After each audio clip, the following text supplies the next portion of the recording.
Bentornati sul canale dalla Fara e da Fuz.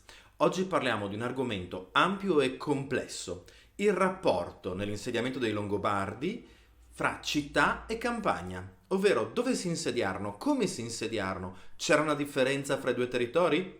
Vediamolo insieme.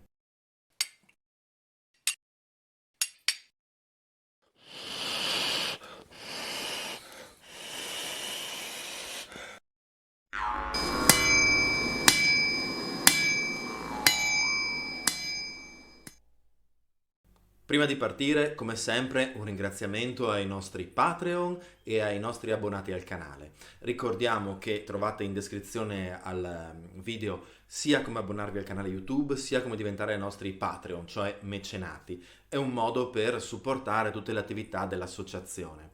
Vi ricordo anche che se non aveste la possibilità di supportarci in questo modo, una ottima scelta per farlo è iscrivervi al canale, cliccare la campanellina e soprattutto guardare i video fino alla fine e poi condividerli. YouTube funziona così, favorisce i video visti per molto tempo e le interazioni, le condivisioni. Quindi se non ve la sentite, se non siete sicuri, se non potete diventare abbonati o Patreon, ma volete comunque supportarci, un ottimo modo è quello appunto di iscrivervi al canale, guardare i video fino alla fine e poi condividerli sui vostri social. Grazie. Il video di oggi è un video che prende le mosse da una discussione a sua volta partita da un commento piuttosto tranchant su uno dei nostri ultimi video.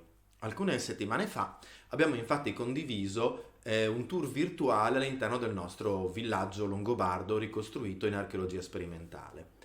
Come spesso capita, quando uno dei nostri video va a toccare un pubblico che già non ci segue e che quindi è nuovo alla dinamica, riceviamo dei commenti spesso un po' spiazzanti, perché provenienti da ambienti sociali, culturali e di interesse diversi da quelli che normalmente si interessano alla nostra pagina.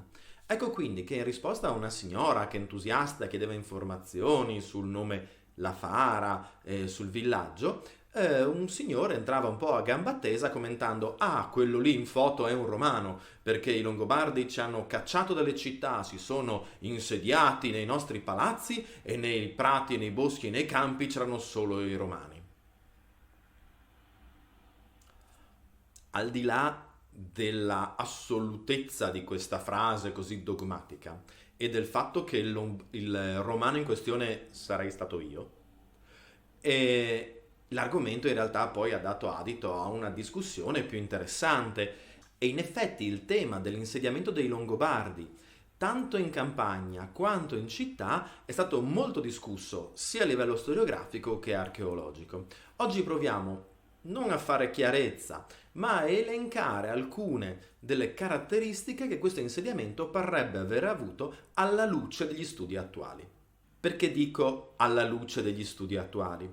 Perché ovviamente man mano che gli scavi procedono, che si incontrano nuovi siti abitativi, ancora molto rari, ma più frequenti di quanto non fossero 40 o 50 anni fa nelle indagini archeologiche, ecco che ovviamente le riflessioni hanno più dati su cui appoggiarsi. Di conseguenza oggi non sono qui a dirvi così stanno le cose, vi sto solo dicendo così è più o meno lo stato dell'arte della ricerca in questo momento. Partiamo dalle campagne. Partiamo dalle campagne proprio in risposta a questo commento così rigido che ci è arrivato e che poi ha dato inizio alla discussione sui vari social.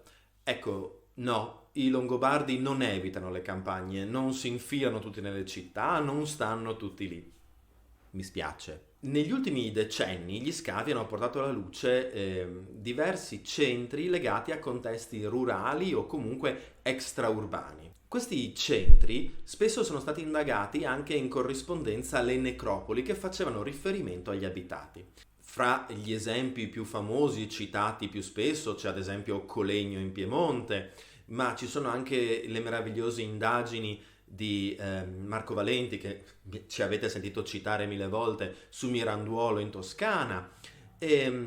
La caratterizzazione di questi siti extraurbani pare essere di essere diversificati, diversi per obiettivi, diversi per strutturazione e spesso polifunzionali, cioè dedicati a più attività produttive intorno a un agglomerato di abitati. E allora, come possiamo dire che si insediassero questi Longobardi? Come hanno preso possesso dei territori una volta arrivati in Italia? Ora, il rapporto fra campagne e città è sempre sostanziale, perché è vero che nelle città c'era la sede del potere e che di conseguenza anche parte della gestione delle campagne era ovviamente legata a quella del ducato locale o della corte regia. Resta poi il fatto che probabilmente una parte di queste installazioni procedevano in maniera autonoma dal potere centrale e adesso solo rispettoso, ma non come oggi siamo abituati con un piano edilizio o un piano paesaggistico.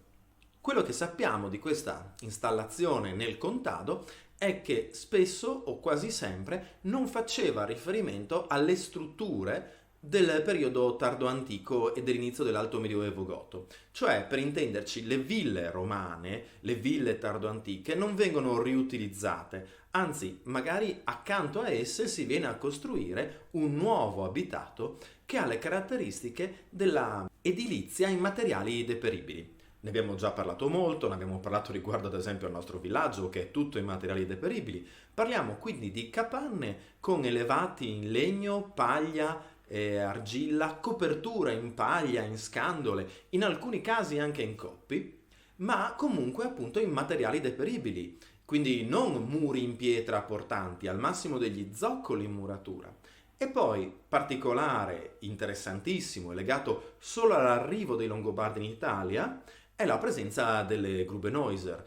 La Grubenhaus abbiamo detto che è una capanna seminterrata, come la prima che abbiamo ricostruito, vi lascio qui il video.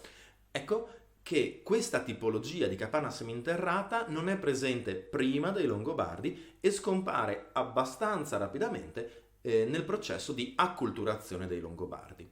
Questo non vuol dire che l'edilizia in materiale deperibile non fosse presente già prima, soprattutto nei contesti rurali, che sono sempre più conservativi e arretrati, ma quella tipologia viene tradizionalmente identificata come un segno etnico di identità, di appartenenza proprio della popolazione longobarda. Abbiamo quindi questi centri sparsi per la campagna che magari fanno riferimento a quella che era già la suddivisione dei terreni e dei territori di epoca romana tardo-antica, ma che appunto si innesta su nuovi abitati. Abitati che paiono essere molto mobili, restano magari in uso per 1 o 2 generazioni, in altri casi per più, ma spesso sono fruibili di essere abbandonati e ricostruiti. A tal riguardo, in generale su questo argomento, vi faccio presente una splendida pubblicazione. Noi abbiamo già parlato a lungo della collana Archeologia barbarica, ma abbiamo citato poco il volume 2, quello di appunto città e campagne. Soprattutto la prima parte sulle campagne ha dei saggi interessantissimi al riguardo. E all'interno del complesso di questi saggi vengono appunto elencate diverse casistiche legate all'insediamento longobardo. Nel contributo del professor Brogiolo, ad esempio, viene fatto riferimento a come nell'editto di Rotari fosse presente la possibilità di spostarsi dei capifamiglia con le loro fare all'interno del regno, previa comunicazione. Ecco quindi che questo fa capire una mobilità di queste strutture nella campagna. Resta il fatto che alcune di queste nuove fondazioni poi diventeranno fondazioni di successo e continueranno nei secoli successivi. Ma in generale pare che l'approccio sia quello appunto che possiamo pensare come tipico di una popolazione abituata a un certo movimento e che quindi si stanzia, controlla, vede come funzionano le cose e poi decide se muoversi o meno. In realtà sappiamo che i Longobardi non si sposteranno più dall'Italia dopo la loro migrazione e anzi abbiamo già detto più volte come in poche generazioni il divario sociale fra quanti si arricchiranno e quanti invece si avvicineranno agli standard di vita della popolazione locale sarà velocissimo e ampissimo. Ecco quindi che questa mobilità riguarda i primi secoli, quelli a cavallo fra la fine del VI e gli inizi del VII secolo. Riguardo poi alle citazioni proprie della legislazione longobarda, ci sono altri passaggi soprattutto dell'editto di Rotari che ci fanno capire quale fosse l'arte edificatoria diffusa e quale quindi venisse normata, in particolare come venissero normati i danni a questa arte edificatoria. Prendiamo il nostro sempiterno le leggi dei Longobardi e andiamo alla prima parte, quella legata appunto all'editto di Rotari.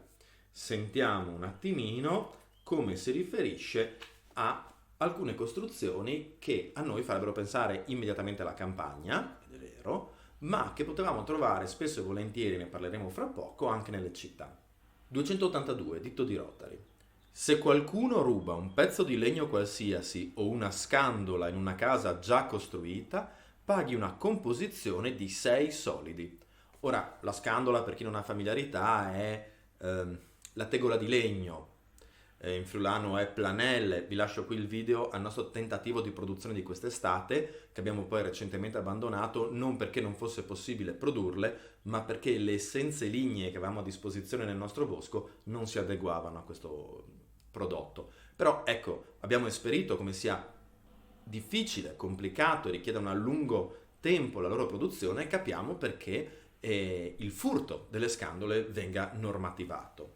Se qualcuno ruba del legname raccolto in una corte o sulla via per costruire una casa, paghi una composizione di 6 solidi. Quindi di nuovo il legname come elemento fondamentale della costruzione dell'arte edilizia. E ancora, se qualcuno danneggia o fa crollare al suolo una baracca o un riparo fuori dalla corte nella quale non abiti un uomo, mentre c'è una disputa sulla terra, e non è in grado di dimostrare che la terra è sua come richiede la legge, ricostruisca la baracca e paghi la composizione per un'altra uguale secondo la stima del suo valore. Ma se ha danneggiato una casa dove si abita, paghi la composizione come si legge in questo editto. Quindi vedete che addirittura la capanna o l'abitazione possono essere appunto demolite, e di nuovo demolite con un atto violento, e quindi di nuovo siamo di fronte a un'edilizia in materiali deperibili.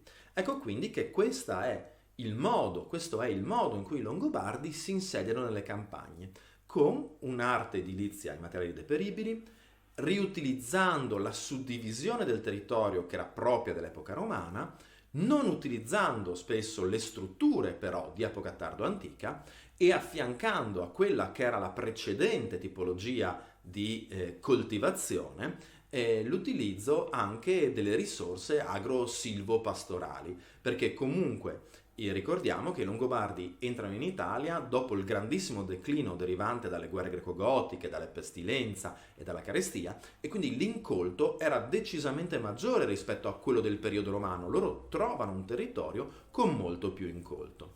Inoltre dobbiamo ricordare una cosa fondamentale: noi parliamo di Longobardi, del regno longobardo, come fosse un unicum coeso, ma parliamo di un periodo che, se fate caso, dal 568 al 774, caduta del regno, è più lungo di quanto sia durata attualmente l'unità d'Italia fino ad oggi.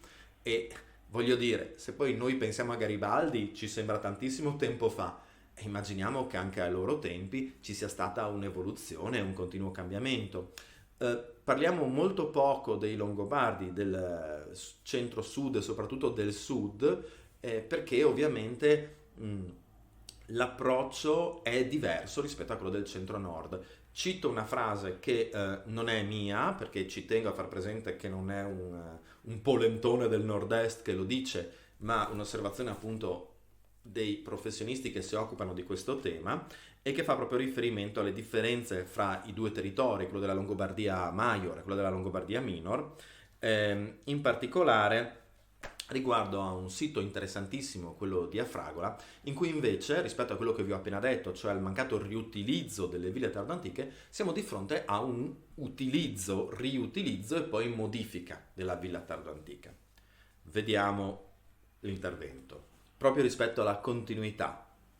La continuità culturale dell'insediamento, che lo differenzia da quanto si registra nell'Italia settentrionale, può essere spiegata con l'andamento della conquista longobarda nel meridione, che non ebbe carattere di migrazione di popolo, ma piuttosto di imposizione del dominio militare ed economico di un gruppo di cavalieri su un territorio che era troppo vasto per poter essere insediato capillarmente. Questo è Paolo De Logu, l'insediamento rurale note a margine, cioè l'intervento che va proprio a voler riassumere la prima parte di questo meraviglioso tomo. Questo per spiegare perché tendiamo a parlare più della Longobardia Maior, essendo qui collocati, e delle differenze fra le due realtà. Spostiamoci ora nelle città. Certo, i Longobardi si spostano e vivono nelle città. Le città tardo-antiche attraggono sicuramente l'elite longobarda, lo fanno dall'inizio, da Alboino e Gisulfo che si fermano a Cividale, in un periodo in cui ormai Aquileia, col suo grande passato di importantissima città imperiale, era decaduta. Invece Cividale come fortilizio si mostrava utile alla gestione del territorio, e lo farà ancora di più con Verona, Pavia, Brescia. Dobbiamo però ricordare che i Longobardi sono un popolo, non stiamo parlando di un esercito inteso in chiave moderna. Certo, loro erano tutti exercitus. Nella fase migratoria combattevano tutti, ma anche le loro leggi più tarde ci fanno capire come all'interno dei combattenti, degli uomini liberi, ci fossero in realtà molti gradi sociali differenti. Ecco che nelle città notiamo una cosa: c'è la tendenza a collocare delle zone abitate a ridosso delle mura con di nuovo tipologie edilizie simili a quelle che abbiamo visto nel contado, quindi di nuovo edilizie e materiali deperibili, capanne con zoccolo in sasso ed elevato in muratura, Grubenhaus, all'interno di città già presenti, di città romane. Ne abbiamo attestazioni a Cividale, ma ce n'è a Brescia, ce n'è in Toscana, e quello che traspare di più è che il nucleo centrale organizzatore e dirigente dell'organizzazione cittadina, possiamo pensare alla corte regia o alla corte ducale o a chi orbitava intorno a queste famiglie principali, si colloca ovviamente in una posizione preminente e spesso utilizza un'architettura che imita quella del tardo antico, chiedendo alle maestranze locali, quindi c'è una committenza longobarda su una maestranza locale, soprattutto tra l'altro va detto a imitare quelli che erano i prototipi della rappresentanza più del periodo goto di Teodorico che quello della Roma imperiale, che era lontanissimo per loro nel passato. Accanto a questa gestione, a questo nucleo gestionale, c'era poi una fascia della popolazione che era artigianale e produttiva, e questa invece edificava spontaneamente, autonomamente, con le tecniche edilizie proprie della gens Langobardorum, e quindi appunto capanne abitative, opifici e botteghe realizzati in materiali deperibili, magari in zone diverse della città, quindi a un estremo potevamo avere la corte ducale e nell'altra invece la zona produttiva. Il tutto inframmezzato dalla popolazione autoctona tardoromana, con tutta la sua multietnicità del caso, ma non longobarda. In più dobbiamo tenere conto che in questo lungo fenomeno di evoluzione che nei 200 anni il Regnum subisce, piano piano questa elite diventa appunto mecenate di nuovi edifici, di nuova edilizia all'interno delle mura cittadine, e quindi possono nascere dei mausolei se si vuole esaltare la dinastia, non diciamo per forza regnante, potrebbe essere semplicemente anche altolocata del duca o di una famiglia che ha avuto dei re e poi in questo momento magari non comanda più, oppure la creazione di monasteri che sono un ottimo modo per mostrare la munificenza e la generosità della famiglia regnante. Ecco quindi che anche all'interno della città abbiamo un corpo di Longobardi che si assimila al territorio, ma con due tipologie diverse, quella ovviamente della fascia medio-bassa e quella della fascia alta. Col procedere degli anni e dei secoli i gruppi si mischieranno completamente, arriveremo al punto in cui nell'Italia centro-settentrionale tutti si definiranno di legge longobarda a un certo punto, ma in questa prima fase, fra il VI e il VII secolo, vediamo questa caratterizzazione.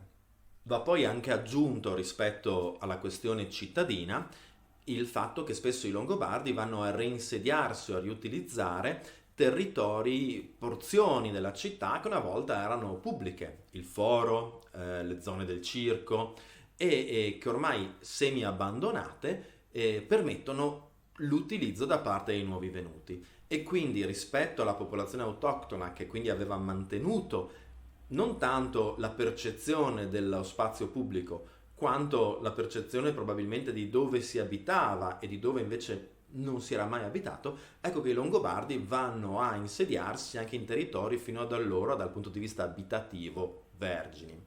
In più va detto che nel contesto urbano si osserva un riutilizzo magari di strutture abbandonate, quindi strutture romane, in muratura, in cui spesso si affiancano alle preesistenze un riutilizzo attraverso proprio le tecniche materiali deperibili e quindi uno sfondamento del pavimento per posizionare dei travi per una copertura in materiali deperibili, utilizzando però magari le preesistenti pareti ancora elevate. Quindi, come capite dalla descrizione che ho fatto delle campagne della città, in realtà la situazione era molto complessa, molto sfumata e soprattutto in grande divenire. Accanto a ciò va aggiunta un'altra tipologia, cioè quella delle famiglie, delle fare, delle famiglie estese, con buone possibilità economiche, che preferivano collocare la loro residenza al di fuori delle città, magari però nelle vicinanze, in modo però da poter gestire grandi appezzamenti di terra di cui erano proprietari o che appunto organizzavano e di cui traevano ricchezza. Quindi dobbiamo pensare, in conclusione, a tre grandi dimensioni abitative dei Longobardi, in cui però loro sono presenti in tutte e tre. Non dobbiamo quindi pensare che vivessero solo in città o solo in campagna. Vivevano in città dove la stratificazione sociale era più palese, da un lato la zona di comando, la zona di potere, dall'altro la zona produttiva di quanti erano già arrivati appartenenti a una classe sociale più bassa. La zona della campagna vera e propria, in cui vediamo la creazione di nuovi villaggi o la creazione di più centri che orbitano intorno allo sfruttamento di un determinato territorio, che ha ancora le suddivisioni del periodo romano, ma che non utilizza più le strutture romane e che accanto alla parte strettamente agricola, che peraltro cambia nelle piante coltivate, affianca molto dell'utilizzo agro-silvopastorale, e poi le famiglie particolarmente agiate che però preferivano collocarsi al di fuori della zona urbana e gestire ampi territori che rispondevano a loro e a loro soltanto. Ecco, questa doveva essere la questione. Città, campagna, suburbio, tutto permeato dalla presenza dei Longobardi. Certo, erano pochi, ma erano pochi anche ormai gli autoctoni dopo il grande crollo demografico causato dalle guerre greco-gotiche, dalle pestilenze, dalla carestia, e in più, soprattutto per quello che riguarda la Langobardia Maior, parlavamo comunque ancora di una migrazione di popolo e che quindi tendeva a essere più capillare sul territorio. Certo, probabilmente non bastava a coprire tutto il territorio, ma doveva essere particolarmente spalmata. Accanto a queste tre semplificazioni, perché ricordo sempre che sono semplificazioni, poi dobbiamo pensare ai siti in cui la presenza magari di un contingente militare longobardo favoriva la longobardizzazione di una popolazione autoctona, perché come sempre capita ci si adatta ai costumi del nuovo padrone. Spero di avervi raccontato abbastanza, di avervi incuriosito su come era il rapporto fra l'insediamento dei Longobardi in campagna ed in città. Se avete qualche domanda lasciate ovviamente i commenti. In bibliografia troverete sia riferimenti a città e campagna di archeologia barbarica, sia a un bel saggio di Caterina Giostra sulle città, i nomi che ho citato oggi, Caterina Giostra, Marco Valenti, ma anche in altri contesti che troverete citati, Marina De Marchi, eccetera, sono i soliti nomi, i nomi più pesanti per quanto riguarda l'archeologia longobarda in Italia, insieme a mille altri. Non posso elencarli, sono sicuro di dimenticare qualcuno, dalla nostra Angela Borzacconi a Elisa Possenti, passando attraverso ovviamente le pietre miliari come Brogiolo, ma guardate sempre in bibliografia perché noi vi forniamo la possibilità di andare ad approfondire per conto vostro. Bene, speriamo di avervi interessati, incuriositi. Fateci sapere se siete curiosi di altri argomenti da approfondire e ricordate di iscrivervi al canale, cliccare la campanellina e condividere i video. Mandi!